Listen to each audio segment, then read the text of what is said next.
comes in the name of the Lord. Shalom and welcome to this edition of Revealing the Truth, where we cover the headlines, the heartlines, and biblical truth. I'm your host, Messianic Rabbi Eric Walker. A child in trouble, financial stress, broken relationships. Is it possible to find God's heart when barriers seem to stand in the way? We all face difficult times when we struggle to keep looking up. For our next guest, the challenge was extreme. He died. But at that juncture, he met God and was restored to a life of joy he had never thought possible. He had spent most of his adult years as a devout agnostic. Then one day, after an accident that ended his life, he met the one he had sought to disprove. From that time, through many challenges, though many challenges lay ahead, his sense of emptiness was transformed into genuine joy. Through his own and many other riveting stories, he demonstrates not only that God is present when we need him, but that our trials can actually lead us to intimacy with the one who loves us beyond all measure. Randy Kay is CEO of Pace Setters and chairman and CEO of Tenor Corp. Randy has written for Forbes and the Wall Street Journal. His breakthrough research on thriving in life spanned several decades as he uncovered practical ways to overcome trials.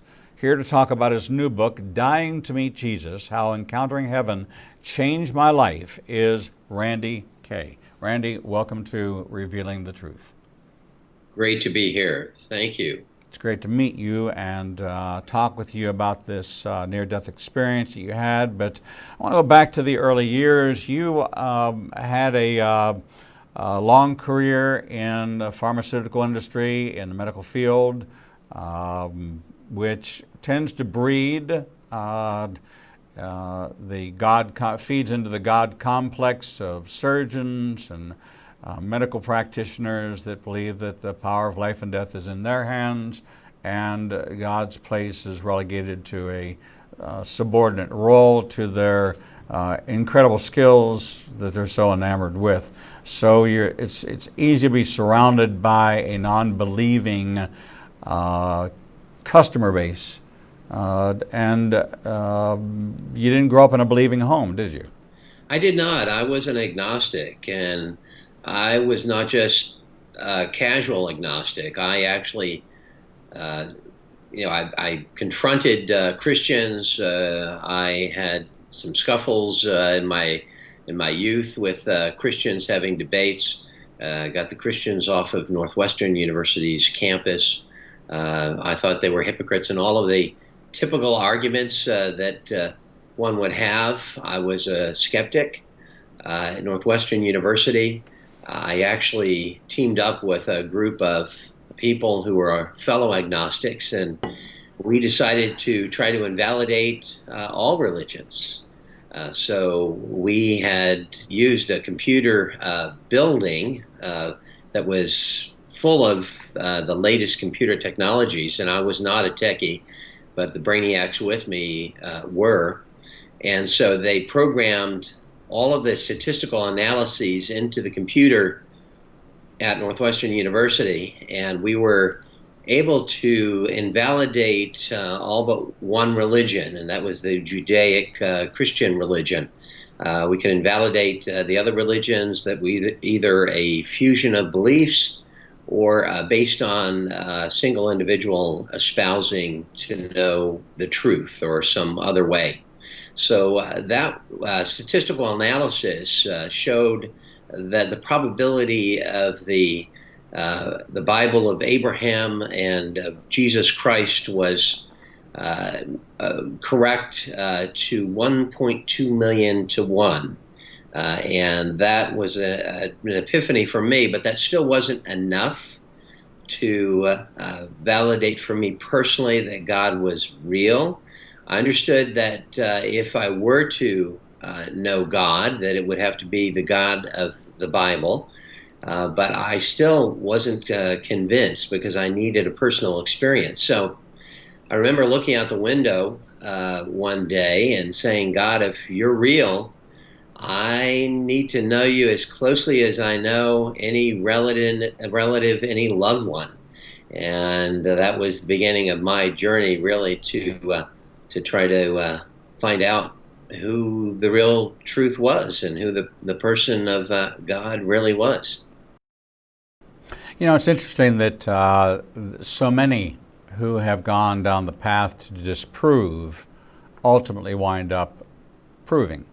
Uh, it has been an endeavor, and coming out of the Jewish community, when I came to faith 23 years ago, I'm 68 now, later in life, and I was a defender of the faith. I was a defender of Messiah, and people would argue with me. And I finally got to the point where I said, you know, why am I taking this defending apologetics kind of position? You've had 2,000 years to come up with one piece of evidence to refute that his messiahship, that he was not the Messiah. After 2,000 years, and let me tell you, there are people in Israel today who work feverishly, day and night, 24/7, to prove that he is not the Messiah. But not a single shred of irrefutable evidence has ever been brought forward to deny it, to disprove it. 2,000 Yes. years, 2,000 years. I mean, we had an impeachment trial that took, months, and they were able to gather tens of thousands of pages of what they felt was evidence. We have court cases where evidence, forensics, not difficult to find forensic evidence. So many archaeological digs, so many discoveries, so many things that if there was a shred of evidence, the Jewish community in Israel would present that. There would be a clarion rally to say, aha, this is it. Jesus was not the Jewish Messiah. 2,000 years. And not a single shred of evidence. Nothing. And so I finally took the position of, I'm no longer defending him. It's established. You can't prove it. I know that the earliest prophecy in the Bible in Genesis 3:15 was the seed of the woman and the seed of the serpent. And that tells it all. And the whole story goes from there. So you were successful. You had great success. Pharmaceutical sales,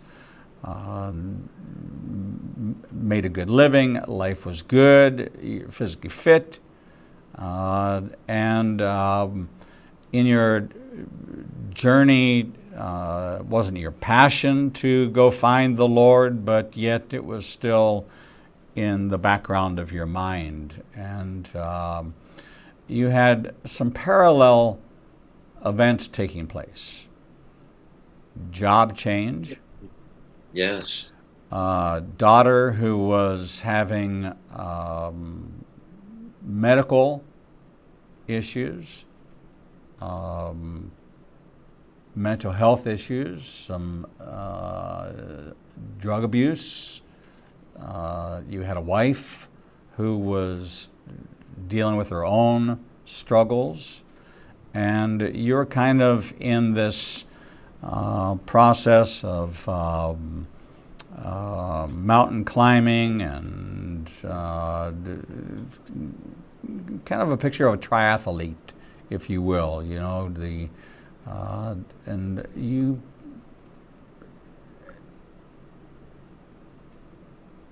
had an issue with your leg. Yes. You know, I was in Washington, D.C.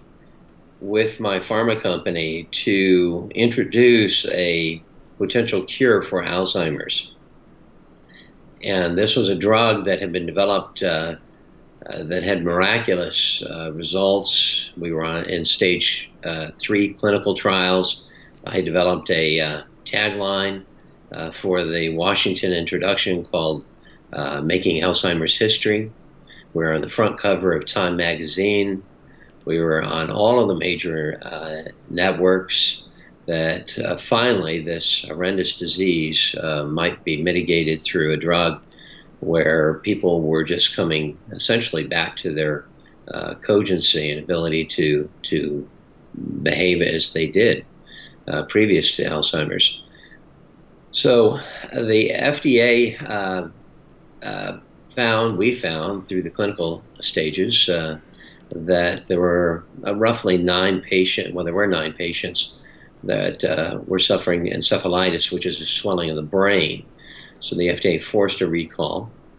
And then the Wall Street Journal had an article on the front page of their publication that uh, claimed that the CFO of our company was doing off-balance accounting, which, although legal, it appeared that he was cooking the books, and that was to acquire other companies. So we were at the time the fastest growing pharmaceutical company in the world. So subsequent to that, the stock went from uh, extremely fast growing high to penny stock.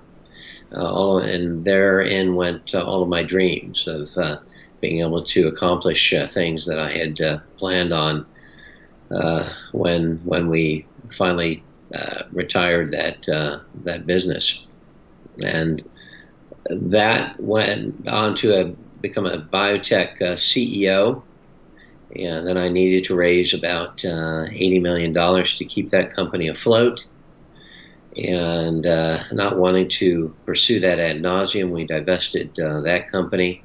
I acquired a newspaper, which may seem odd, but I studied journalism at Northwestern University, so I thought it would be fun to get into that and turn it into something like a Viacom or Fox or some other media network or conglomerate. Then we found many of our advertisers had intended prior to the sale to discontinue their advertisements, and that, of course, was the revenue for our company. So it was a downward slope from being at the upper echelon to now being at the point where I really didn't know what to do and was shell shocked. So I remember being at a coffee house with my wife, and we were drowning our miseries in lattes. And I said to my wife that at least we have our health. Even though I was a mental wreck at the time, I was physically fit to try to counter those worries and stress. And so I flew out to the largest healthcare company in the world out in New Jersey. And I interviewed with them, and I came back after a series of interviews. And as you mentioned, I had calf swelling, which, having bicycled and exercised, I didn't think much of it until the leg continued to swell to about 1.5 times its size. I have asthma. I had asthma at the time, and I couldn't breathe very well. I attributed it to allergies. I should have known more. I've led clinical teams. I've been trained in neurology and cardiology. And so I've been involved in helping surgeons with minimally invasive surgery and the like. So I knew clinically that this was probably not just a calf strain, but we had planned a trip to the San Joaquin Mountains on the West Coast to vacation after many months of stress. I just received a call that this company had offered me a position to bridge my prior service with Johnson and Johnson, and it was a great position for me.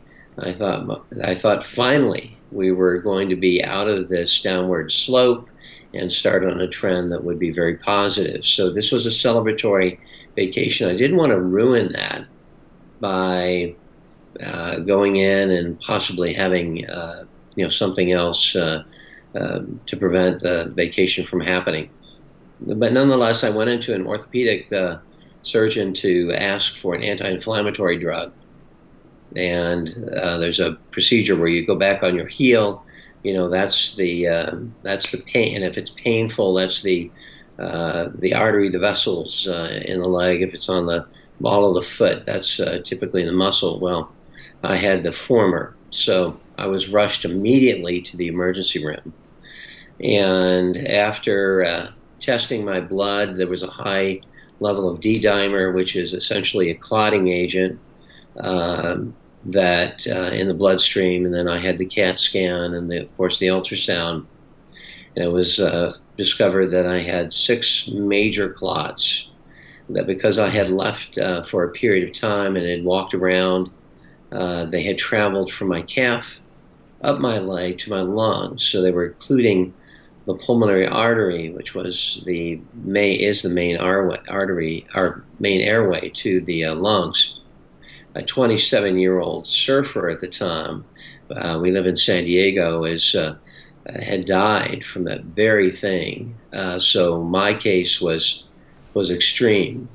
There was a possibility that I could be transported to another hospital where there was a trained surgeon to crack the chest open and remove the blood clots, but it was determined by the time I got to that hospital that I would be dead. So the only recourse was to infuse heparin, which is an anticoagulant, blood anticoagulant, to prevent further clotting, and then wait. Well, in the interim, while I was at that point where my breathing was worsening, and I needed respiratory help or some. I need to be intubated. At that point, I developed a fever. The doctor came in to try to draw blood from my arm and could not. What had happened is an infection had set in through the IV, and that caused major clotting throughout my entire body. But more so, it developed an infection that was now systemic. I developed what's called MRSA, which is a drug-resistant bacterial strain in my body, and this particular strain happened to be one of the worst. And so now I was clotting throughout my body. It was like a major traffic jam.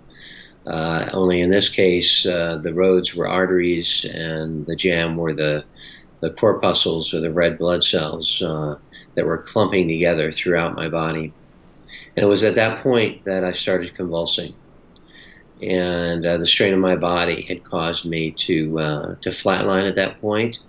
And at that point, things got dark, and I was in a space I did not experience death, and that it was a different state that I was in, and I was going from dark to gray to lighter shades because there was a brilliant light from above. I dare not look into it, I thought, because it was so bright, so brilliant, that I felt that I would be blinded from it. I could see in the distance. Right. Yes. Yeah, I'm going to stop you there because we've got to go to break. But we're at the point in this where your body is shutting down. You are the ability to breathe is constricted. Oxygen's not flowing in your lungs. The arteries are blocked with blood clots. You've got this infection throughout your entire body, and you are now in this state of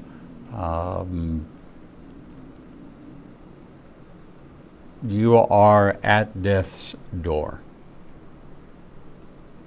Yes. And you have an awareness, but yet it's ethereal. It's not here and it's not there. It's somewhere in between. And we're going to take a short break, and when we come back, we're going to pick it up in that space of that light and what happens to you next.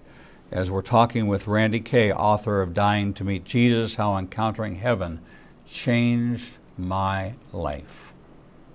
If you do not believe that God is real, if you have never, and I have had a near-death experience, if you don't know, you need to clearly listen to this man's testimony. It's not about being sensational. It's about the way God reveals himself in such a compelling way that's unmistakable, it's unmovable, it's unshakable. It is the only thing that never changes. And in a flash, in an instant, God can reveal himself to you. We're going to take a short break and we'll be right back with Randy Kay. The Lord meets you right where you are, and so does Igniting a Nation's new live streaming outlets. You can now watch Revealing the Truth, Revealing the Bible, and Prophecy Revealed simulcast live each Monday through Friday from 10 a.m. to 1 o'clock p.m. Central Standard Time on YouTube Live, Facebook Live, Vimeo, Periscope, and through our website, www.ignitinganation.com. No matter what device you are using, our program will automatically scale so you won't have to miss a single program. And if you happen to miss an episode, you can always subscribe to the Igniting a Nation YouTube channel and access over 1,000 interviews and never miss your favorite authors, special guests, and topics that interest you the most. There are lots of ways to see Israel, but nothing compares to seeing the land of the book and the people of the book through the eyes of two Jewish believers who can take you on a journey that will bring the entire Bible to life. When you join Rabbi Eric Walker and his #1 rated tour guide, Edo Canaan, in Israel, you'll experience incredible teachings, first-class accommodations, and actually walk where Jesus walked. You will experience the Bible transforming from black and white into living color, and you will never see the Bible in the same way again. For more information, visit us at www.ignitinganation.com/events. The Lord contends with what contends with you, and Igniting a Nation is committed to bringing to light each and every issue that faces a believer's life. Our live stream programming and teachings take you on a journey to finding biblical truth from a wide variety of experts who share their insights into a deeper walk with the Lord. We have assembled the most comprehensive panel of experts in the fields of prophecy, caregiving, healing from trauma, shame, and abuse, and so much more. We continue to expand our teachings and programming to meet your needs. We're committed to healing the nations with biblical truth. Visit www.ignitinganation.com to develop a deeper walk with the Lord and start your journey to a transformed life. The Bible commands us to study to show ourselves approved, but most study using Bible study tools and not actually studying the Bible chapter and verse. Igniting a Nation is pleased to present Revealing the Bible, recorded and taught each week before a live audience. We take you deeper into the actual Bible and verse in both Hebrew and English, and connect the dots between the Old and New Testament. You can attend our 2 classes in Tuscaloosa and Birmingham, or watch the program every Wednesday at 11 a.m. Central Time on ignitinganation.com and all our other simulcast outlets. For more information, visit www.ignitinganation.com/events.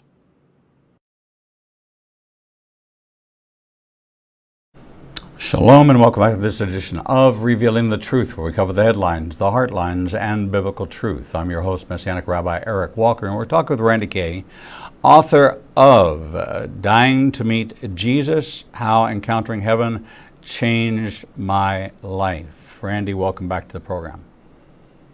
Great to be back. Thank you. Randy, there you are in the hospital. You have multiple concurrent conditions going on. You have a body which is clotting at a rate in which major arteries are now being blocked. You have a drug-resistant, hybridized bacterial infection that is a intelligent communicating with each other to find ways to resist. I watched a TED talk on bacterial methods of communication, of how they call to each other, and that the new line of antibiotics won't be antibiotics at all. They'll be anti-communication. They'll be channel blockers to find the frequency at which they communicate and break that and send the all's well signal so that they don't aggregate. But there you are in death's door. You are, for all intents and purposes, you are flatlined. You are now, you've been conscious for much of what's gone on to this point, but now you, and although in your gasping and your breathing and your labored state, you wanted to pass out. A horrible feeling of choking, of not being able to breathe, suffocation, a wretched, horrible situation. And finally you go dark. Take us from there. Yes. Well, I saw the bright light I knew was coming from above, and that was illuminating shades as I was essentially rising to this place unknown. But I did have just a tremendous peace, and I was calling out the name of Jesus Christ. I had seen this visage of, say, these figures who were in the distance. I didn't know what to make of it. It looked like they were battling each other. I was in a different ethereal space that for which I had no point of reference. And it wasn't until I settled that I realized where I had landed, and I felt this comfort because there was a person. At this point, I didn't know exactly who that person was, who was holding me, just like a warm cottony type outfit, and I could feel the face, his face leaning into my cheek. I remember the first sense I had with this figure was this declaration that this is love. I had never felt that presence previously and that intensely. When he did turn around and looked into my eyes, it was though he was tunneling in and exposing everything dark within me. I was completely known, or felt completely known by him. I knew at this point that this was Jesus Christ, and I felt like an audience, Rabbi, an audience of one. It's the strangest thing, because in my corporate career, I've done a lot of training. And in my business, we do a lot of training with pace setters, and we teach empathy skills. And the human mind thinks in scattered ways. At any given time, we're thinking about many other things. So this is the first time I felt as though I had the attention, full attention of Jesus, and that even though he had the cares of the world upon his proverbial shoulders, that he was consumed with me and I with him. There was no need to talk initially. I was just immersed in the love of Jesus Christ, and just broken in awe of that love and in his presence. And he said to me, it's going to be okay. And I remember in the hospital, I didn't want to be a vegetable, and so I prayed that God would take me if that were to be the case. I didn't want to be a burden on my family. I had younger children at the time, and I didn't know how I would provide for them, and there were all kinds of fears. But in the presence of Jesus Christ, I had none of those. I knew that he was going to take care of all of those things that were previously a burden to me, and I was entirely comforted. And At that point, he was just holding me tightly and would not let me go. And we walked a bit around. I could see in the peripheral. I just wanted to be so immersed in his presence. I wasn't very focused on what was around me, but I saw, the glory of paradise all around me, shades of color that I had never seen before. It was though there was a veil previous to my uh, sight that had been removed to reveal the brilliancy of colors, of shades of colors, of oranges and greens and reds that I had not experienced on Earth. The brilliancy of everything, and the everything was alive. I knew I saw um, and it's strange to explain because uh, in the context of what I had experienced in this world, it was as though I was in another dimension altogether, different than what we experience here in this world. Uh, for example, I could see the brilliancy of plants and flowers blooming in front of my eyes. I could see this flowing river, which seemed to emanate from Jesus himself, giving life to everything that it touched. And I could see these figures frolicking about in these columns, which were like linens, and in joyful exuberance in this music and singing that was more more striking and more breathtaking than anything of the greatest from the greatest artists that I had ever experienced on this earth. And the fragrances really were one of the things that struck me the most because I could not breathe well. I had sinus blockage, and so my sense of smell is to this day very dull.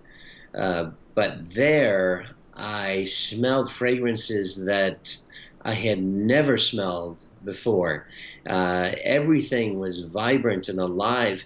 And another thing is, because of my asthma and my condition in the hospital where I could not breathe, and that was my greatest fear on earth, was I felt, when I was going through the pulmonary emboli, that I was immersed underwater and could not breathe. But for the first time, I could breathe deeply. And I had always had some obstruction from the asthma and COPD that uh, did not allow me to breathe, but I didn't know what that was like to be able to breathe fully, to take in a full breath of air. And so I asked the Lord, what no am I why what well, I didn't need to ask him why I was there, but I did ask him if I could stay. He said I could not because my purpose had not been fulfilled. And I asked him, what is my purpose? Why? What if I didn't want to go because I knew that he was going to take care of my loved ones. I knew that there were no worries, no fears. I was at absolute peace, a phenomenal sense of peace and assurance. And he said, "Your purpose will be revealed to you when it one moment at a time, and it will be revealed to you. But I'm not going to reveal it to you in full, because then you might essentially get ahead of me. I want you to be steeped in my presence. I want you to be running close to me, that I might reveal my purpose to you." And he told me that he was going to return me for that reason. And there wasn't a whole lot of time that we spent together, but the conversation that we had was in terms of him telling me that I would be transformed by the renewing of my mind, such that he would change the want tos. I want to be this way or that way, to the have tos, that I would be compelled to do it through growing and immersing myself in his presence. And this was the type of conversation, and I recorded later. I journaled after I was discharged from the hospital, so I wouldn't forget the moment. I journal in the book, and the conversations that I had written. But I really wanted to just be with Jesus. I mean, the First John 4:7-21, God is love. I had realized that so intensely that that's really all I wanted, was to be with Him, and all of the vistas. It was like walking in heaven, was like, or paradise was like walking into a landscape where I was watching it from a distant perspective, and now I was immersed in it in the fullness, in 3D or 4D, if you will, because again, my perspective, reference point from this world to that world was so different that I didn't. I conceptually, I really couldn't piece it together from my perspective here, except to say that, as you mentioned the word ethereal, that everything was in an ethereal sense, and it was more vibrant, more real than anything that I had experienced here on earth. And yet it was more profound in every sense too. The smells were more profound, the colors more vibrant, the life that I saw around me on the peripheral more alive. The music was what I was hearing was just echoing through, and there was a particular song. I don't remember the name of the song. I don't know what it was, but when I awoke in the hospital, there was a couple beside my bed. They were what we call Messianic Jews. They had accepted Christ. They were they were Jewish by their nationality, and they were by my bed singing that same song, and that struck me tremendously. That, in the sense of the hospital, the acrid sense, smell of the hospital room again, from the heavenly smells of these fragrant flowers and do you recognize the words Refuah Shlema? I do not, Okay, Rabbi. that would be the song that they were singing to you. It is a prayer. It's a song of healing. It's a standard part of our Jewish heritage, our Jewish liturgy. It's often, my background is the same. And so we know that the language of heaven is a pure language, and Hebrew is a pure language. There are no curse words in Hebrew. So they were praying an ancient prayer. They're singing ancient prayer over you. Randy, this experience that you had, there's lots of naysayers out there. There's a lot of people who have never encountered. You and I have spoken before, and you know that I had my own near-death experience where I was out of my body and I was flatlined, and my lungs were filled with pneumococcal pneumonia. There was no breath in me. There was no space in my lungs for air. It was consumed with all of this infection, and I was miraculously healed with one cry, and that was my cry for my newborn baby. And when I opened my eyes after they had hit me with the paddles, my baby was on my chest and my arms were around her. And to this day, 30 years later, she is my miracle. And it doesn't matter whether or not anybody believes or or cares to hear the story. It was something that I know that I know that I know that I know that I experienced, and you know that you experienced. How, first of all, the chances of survival of what you had, there were no odds in your favor. There is no really coming back from the embolisms that you had, that the arteries that were blocked, the airways. This is brain death. This is cardiac arrest. This is congestive heart failure in every aspect. There's nowhere for the heart to move, and there's no way for blood and oxygen to flow to the brain. So for you to come out of this with no debilitating illness, with no debilitating mental, is just extraordinary in itself. What has changed for you?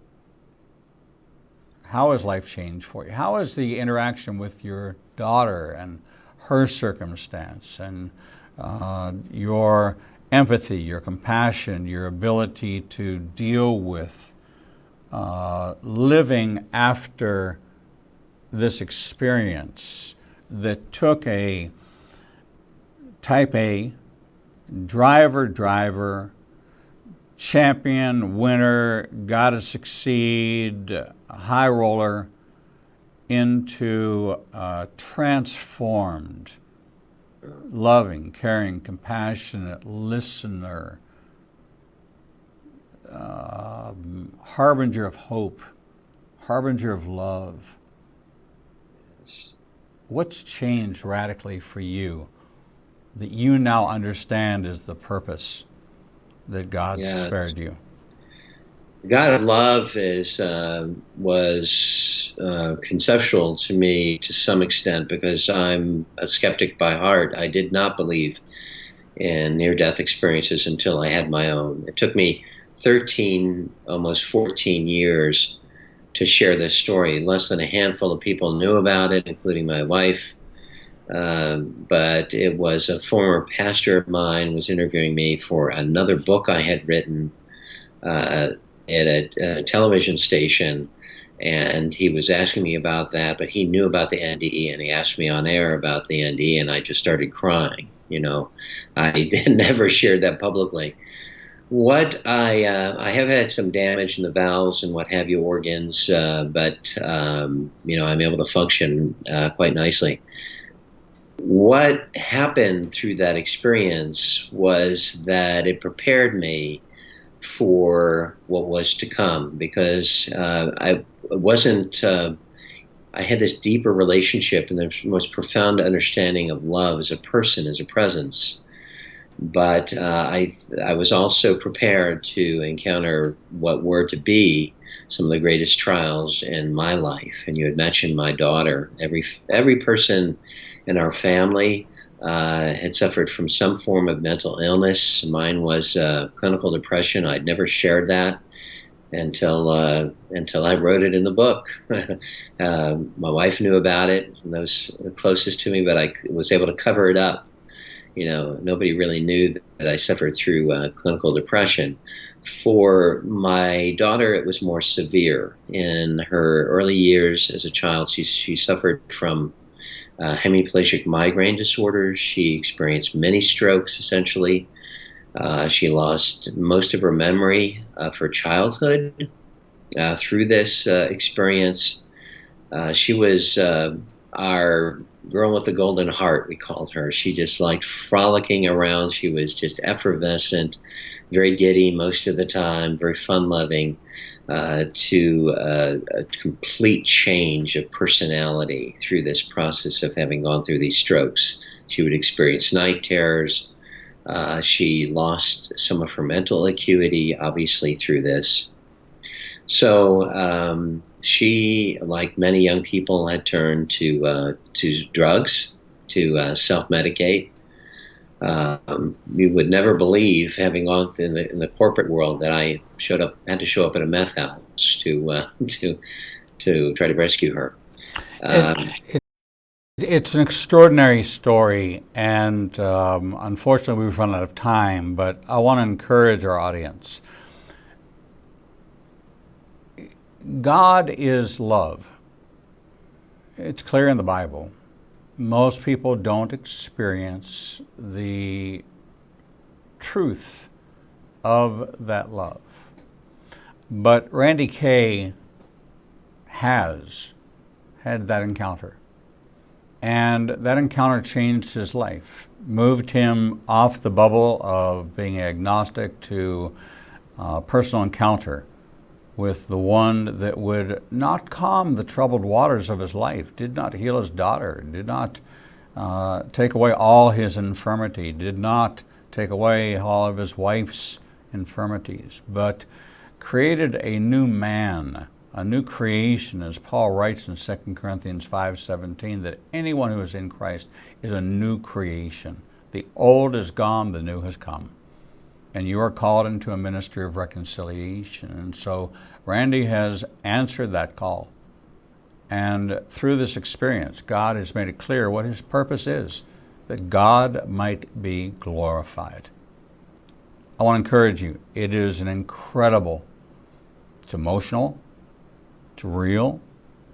You will take a journey into a realm that you had only maybe imagined being possible, but it's there.